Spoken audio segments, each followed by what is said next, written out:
What's up guys, welcome back to Deck Tech for Decks. I'm your host Caleb. If you want to support me, you can now follow me on Patreon. Not only is it the best way to support the channel, additionally you'll get more say in what decks I cover. Special shout out to my high contributing patrons, Newsome, you rock. Additionally, you can always use that TCGplayer link in the description down below to support the channel. Now let's get into today's Deck Tech with Henry Wu. And oh my gosh, this guy's an insane value engine, especially when we do broken stuff like shove copy effects in there like Sakashima. Now with two Henry Wus, every time we sack a non-human creature using that exploit ability, we're not only going to get to draw 2 cards, but as long as it had 3 or more power, we'll get 2 treasure tokens. We run a total of 4 clone effects in the deck, so again, it can get insane pretty fast.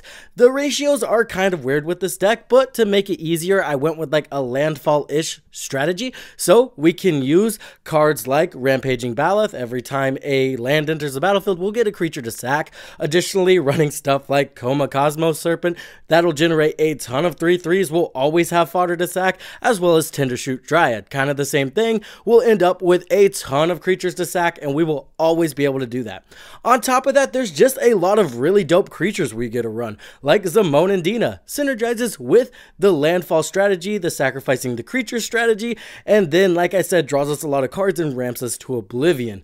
Another card we get to run that's also a human is Kamal. This guy 9 times out of 10 is going to be how we close out the game. Not only are we throwing a lot of additional lands on the battlefield, but we get a lot of treasure tokens, so we can use those treasure tokens to animate our lands and create a giant board state, swing out, kill our opponents. If that sounds like a deck tech you want to get into, let's get into it. Let's kick it off by talking about our fodder pieces, because that's one of the most important parts of the deck. Jadar and Skurstag are not only both humans, but they can both make non-human tokens that we can then sacrifice to our humans. Bloodghast and Skyclave Shade are going to be amazing in this deck. Now, Bloodghast is free, but Skyclave Shade does generate us that treasure token, so they're both going to be very useful in this deck.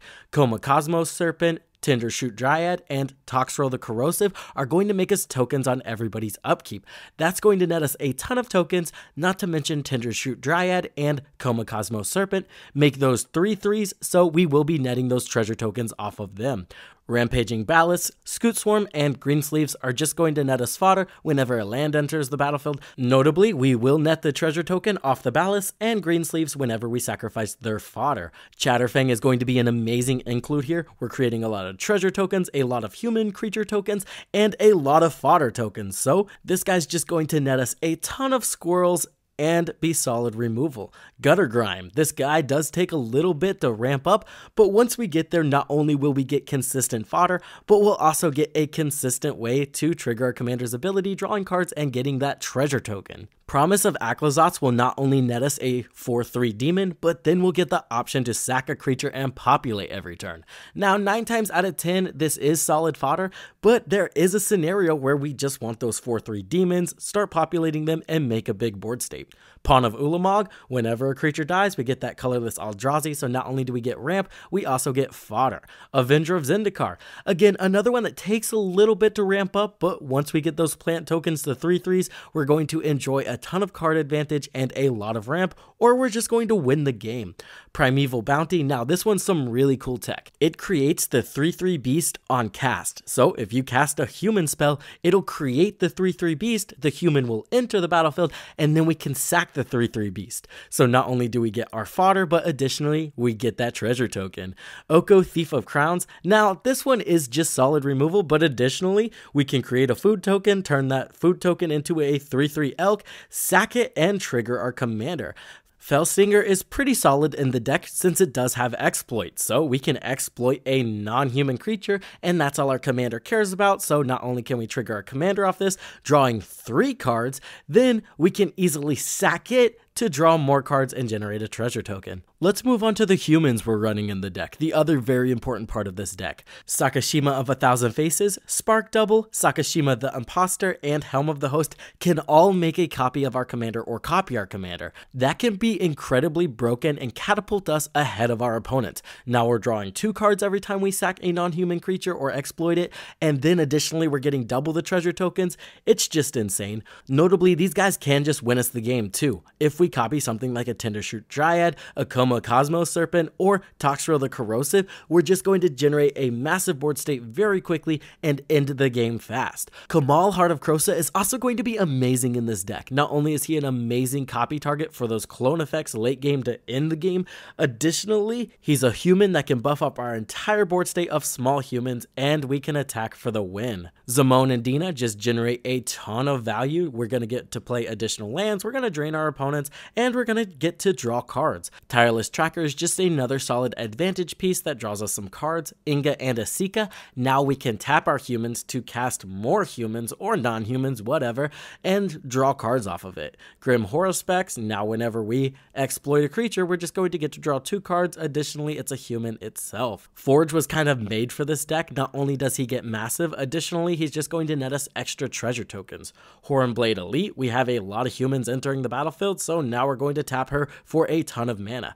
Pitiless Plunderer, not only does this guy go infinite with Chatterfang, additionally, we're just netting extra treasure tokens whenever we are exploiting all of those creatures. Auric Lordmage is an amazing piece to get our Bloodghast or our Skyclave Shade in the graveyard. Additionally, we are running Marin, so now we can just shove whatever we want to cast next turn in the graveyard using this guy and bring it back to our hand with Marin. Notably, Marin also a human, kinda busted. Eternal Witness, human, now it draws you a card and returns something from your graveyard. Archpriest of Shadow, now we get some solid recursion. Druid of Purification, some solid removal. Black Market Connections does make that changeling, so it is a human. So now not only do we get some solid card advantage, we get treasure tokens, we also get a human token that can then exploit and draw us more cards and make more treasure tokens. This card can net us 2 cards and 2 treasure tokens a turn if we sacrifice the right thing. Super busted. Horn of Gondor, now whenever we play Avenger of Zendikar, we can just play Horn of Gondor, create a ton of human tokens, sacrifice all those plant tokens, and draw a ton of cards. Uvenwald Mysteries not only is a solid source of card advantage in the deck, additionally, it can create human tokens.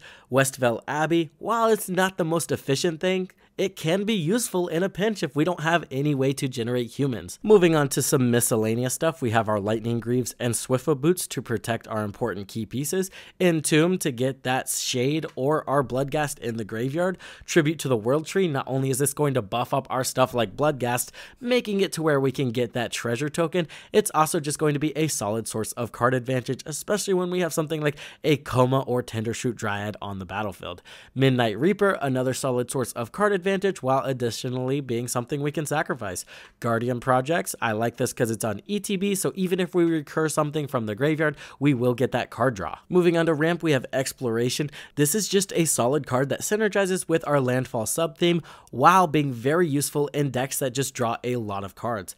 Elves of Deep Shadow, Leonwar Elves, and Birds of Paradise are just some solid mana dorks that are also not human, so in a pinch, we can sack them for some card advantage. Farseek, Nature's Lore, 3 visits, and Soul Ring. Moving on to our removal, we have some counterspells with Swansong and An Offer You Can't Refuse. Reclamation Sage and Beast Within are going to be our permanent target removal of choice. Dictate of Erebos can really set our opponents back and just be downright oppressive in this deck. Profane of the Dead can be an amazing one-sided board wipe. All we have to do is sacrifice something with a lot of toughness. Notably, our commander does have 4 toughness, so that could come into play here, and then they just bounce everything with that same amount of toughness or less. Bane of Progress is going to be solid removal for those artifact or enchantment decks. Blood Money is going to be solid here since we do go pretty wide with a lot of non-token creatures. Not to mention this deck can be pretty grindy. Then we are running the boogeyman of the format, Cyclonic Rift, just to bounce all of our opponent's creatures and run away with the game. That's going to do it for the deck tech, guys. Hey, if you enjoyed this one, go check out my Myco Tyrant list. This guy's insane and can literally turn your graveyard into your library while creating a massive board state. Also, don't forget to subscribe and hit that bell notification so you never miss when I upload a new list. As always, I hope you guys enjoyed. I would like to thank my high contributing Patreons, Newsome and Chicken Salad. You guys are amazing. I also appreciate all my other patrons. I couldn't do it without you guys. As always, I hope this helped you in your deck building endeavors, and I will see you in the next one.